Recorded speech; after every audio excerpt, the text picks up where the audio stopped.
दोस्तों CET graduation level या 12वीं लेवल का आपको एग्जामिनेशन फॉर्म भरना है। तो सबसे पहले अपने एसएसओ आईडी को लॉगिन करना होगा, जैसा कि मैंने ऑलरेडी लॉगिन करके रख ली है। तो जैसे ही अपने एसएसओ आईडी को लॉगिन कर लेंगे तो अब आपको सबसे पहले क्विक सर्च, यहां पर आपको सर्च बार में टाइप करना होगा REC। ये लिखने के बाद में आपके सामने कुछ इस तरह का एक इंटरफेस खुलकर ओपन होगा। अब आपको सबसे पहले रिक्वायरमेंट पोर्टल रिक्वायरमेंट स्टेप 2 यानी कि आपको सबसे पहले रिक्वायरमेंट पोर्टल है फर्स्ट वाला, इस पर आपको क्लिक करना होगा, जैसा कि मैं इस वीडियो में बता रहा हूं। जैसे ही आप इस पर क्लिक कर लेंगे तो आपके सामने स्टेट रिक्वायरमेंट पोर्टल से संबंधित जो पेज है वो ओपन हो जाता है, जैसा कि वीडियो में बता रहा हूं। अब आपको यदि आप स्टेट रिक्वायरमेंट पोर्टल पर पहली बार लॉगिन हो रहे हैं तो आपको सबसे पहले वन टाइम रजिस्ट्रेशन, इस पर आपको क्लिक करना होगा। यानी कि आपको सबसे पहले वन टाइम रजिस्ट्रेशन करना होगा, जो रजिस्ट्रेशन आपको सावधानी पूर्वक करना है, क्योंकि एक बार रजिस्ट्रेशन वन टाइम रजिस्ट्रेशन होने के बाद में आप इसमें संशोधन नहीं कर सकते।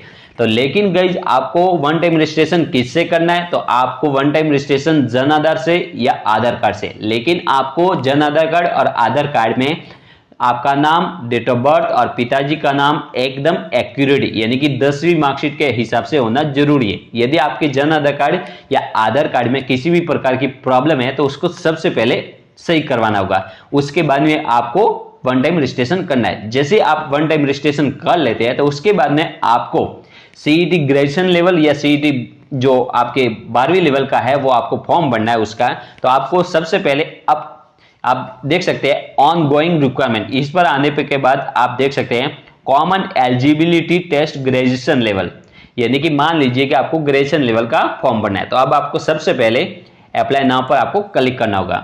जैसे अप्लाई नाउ पर आप क्लिक कर लेंगे तो आपके सामने please do OTR eKYC first on update profile section, इस पर आपको ओके पर आपको क्लिक करना होगा।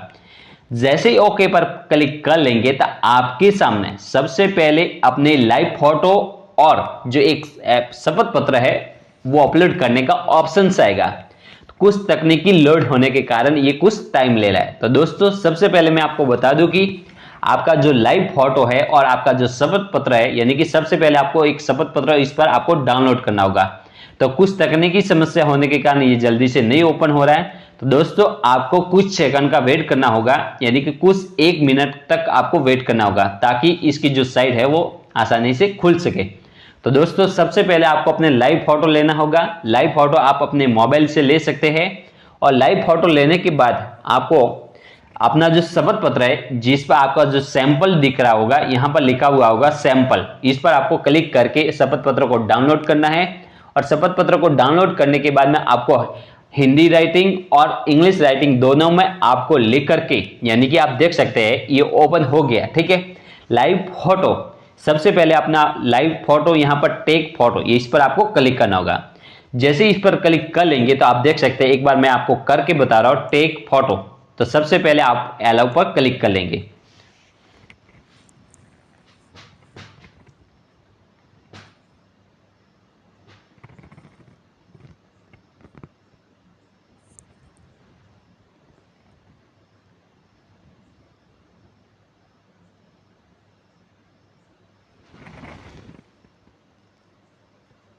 तो दोस्तों देख सकते हैं ये लाइव फोटो है वो मैंने ऑलरेडी ले लिया, ठीक है, यानी कि लाइव फोटो वो मैंने कैप्स कर लिया है। तो दोस्तों लाइव फोटो आपके कैप्स नहीं हो रहा है तो आपको 2-3 बार जो आपकी आंखें है उसको जप करना पड़ेगा, ठीक है। अब आपको हेड राइटिंग, जो आपने जो सैंपल फाइल जो डाउनलोड की है उस सैंपल फाइल को आपको हिंदी में, और सबसे पहले आपको ऊपर वाला जो शपथ पत्र है वो हिंदी में लिखना है और उसके बाद में आपको जो इंग्लिश में जो शपथ पत्र है वो भी आपको लिखना है, ठीक है। दोनों शपथ पत्र लिखने के बाद में आपको, यानी कि आपको जो शपथ पत्र है वो कैसे बनना है वो आपको इस फॉर्म में आपका, यानी कि आपको सबसे पहले इसे डाउनलोड करना होगा।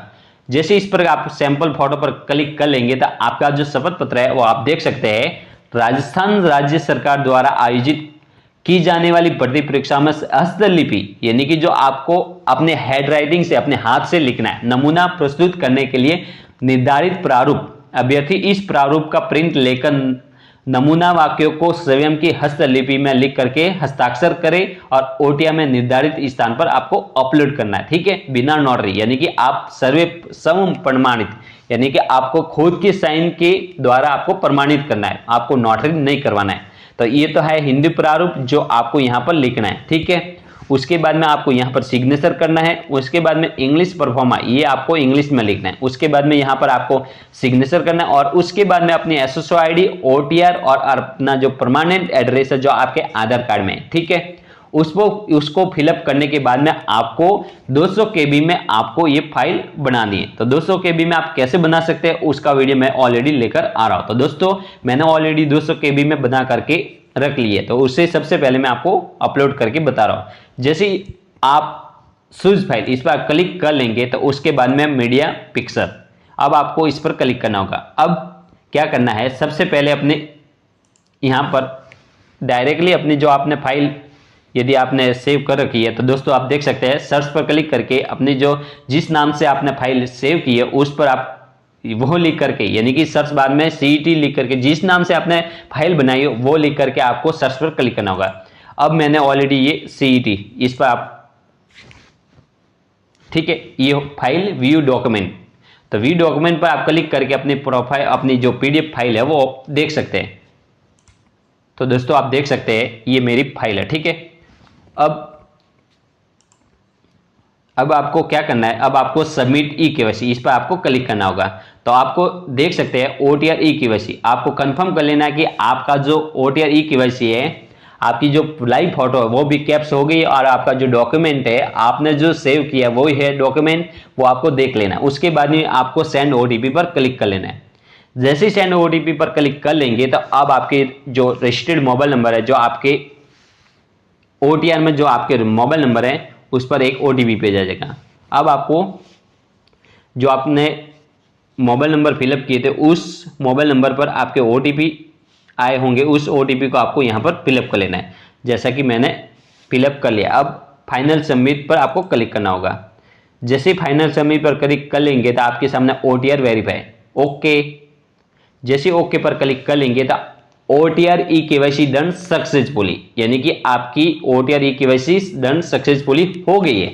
जैसे ही ओटीआर ई केवाईसी सक्सेसफुली हो जाती है तो आपके सामने अब देख सकते हैं, अब आपको क्या करना है, अब आपको सबसे पहले वेरीफाई सेकेंडरी मार्कशीट इस पर आपको क्लिक करके सबसे पहले अपना बोर्ड सेलेक्ट कर लेना है। बोर्ड सेलेक्ट करने के बाद में आपको रोल नंबर फिलअप करने, रोल नंबर फिलअप करने के बाद में अपने ईयर ऑफ पासिंग, यानी कि आपको अपनी 10वीं क्लास का ईयर सेलेक्ट कर लेना। उसके बाद में फैक्ट डिटेल्स पर आपको क्लिक करके आपको वेरीफाई करना, ठीक है। उसके बाद में आपको बोनाफाइड सर्टिफिकेट भी कर लेना। सबसे पहले आपको बोला होगा कि please first save qualification details secondary education mandatory, ठीक है। तो सबसे पहले आपको सेकेंडरी मार्कशीट आपको वेरीफाई करनी है, उसके बाद में बोनाफाइड सर्टिफिकेट और उसके बाद में जो आप क्वालिफिकेशन है ये भी आपको यानी कि आपको फिलअप कर लेना है। जैसे ये सब फिलअप कर लेंगे तो उसके बाद में आपको क्या करना है, वापस होम पेज पर आपको क्लिक करना होगा। जैसे होम पेज पर क्लिक कर लेंगे तो अब आपको वापस common eligibility test graduation level इस पर आपको क्लिक करना होगा। जैसे इस पर क्लिक कर लेंगे तो आपका जो common eligibility test graduation level से संबंधित जो फॉर्म भरने की जो लिंक है वो ओपन हो जाती है। अब आपको सबसे पहले common eligibility test graduation level इस पर आपको क्लिक करना होगा। जैसे इस पर क्लिक कर लेंगे तो आपका जो एप्लीकेशन फॉर्म है सीईटी ग्रेजुएशन लेवल का, वो आपके फॉर्म है वो फॉर्म ओपन हो जाता है। अब आपको अपना जो ओटीआर डाटा है रिव्यू, यानी कि आपको सबसे पहले ओटीआर डाटा आपको चेक कर लेना है और यदि सही है तो आपको प्रोसेस पर क्लिक कर लेना है। उसके बाद में आपका जो एप्लीकेशन फॉर्म है वो ओपन हो जाता है। ओपन होने के बाद में आपको अपनी जो आपकी जो बेसिक डिटेल्स है उसे पढ़ लेना है और आपका जो पत्राचार पता है वो आपके आधार कार्ड के हिसाब से ही भरना है। उसके बाद में नेक्स्ट पर आपको क्लिक करना होगा। जैसे नेक्स्ट पर क्लिक कर लेंगे तो given mobile number and email are correct, तो यानी कि आपका अपना मोबाइल नंबर है या मेल आईडी है वो एकदम सही है, तो आपको यस पर क्लिक कर लेना है, कंफर्म कर लेना है। उसके बाद में अधिवास यानी कि आपको अपना जो एड्रेस है डोमिसाइल डिटेल्स है वो आपको फिलअप कर लेनी है। उसके बाद में आपको नेक्स्ट डिटेल्स पर आपको क्लिक करना होगा। Please select age any additional age relaxation, आपको यदि आपको एज में सूट लेनी है तो आपको यस करना है, नहीं तो आपको नॉट एप्लीकेबल। अब आपको नेक्स्ट पर क्लिक कर लेना है। अब आपको अपनी जो एजुकेशन डिटेल्स है आपको फिलअप कर लेनी है और राइट पर क्लिक करके आपको नेक्स्ट पर क्लिक करना होगा। जैसे ही नेक्स्ट पर क्लिक कर लेंगे तो अब आपके नवीनतम पासपोर्ट साइज रंगीन फोटो 1 माह से अधिक पुरानी नहीं हो, यानी कि अब आपको सबसे पहले अपनी जो फोटो है, यानी कि एक फोटो आपको लाइव लेनी है और एक फोटो आपकी रंगीन फोटो जो आपके 1 माह से अधिक पुरानी नहीं हो उसे अपलोड करना है। और जो आपका सिग्नेचर है ये आपको ध्यान में रखना है कि एक बार सिग्नेचर अपलोड हो जाने के बाद में आपका जो सिग्नेचर है वो चेंज नहीं हो सकेगा।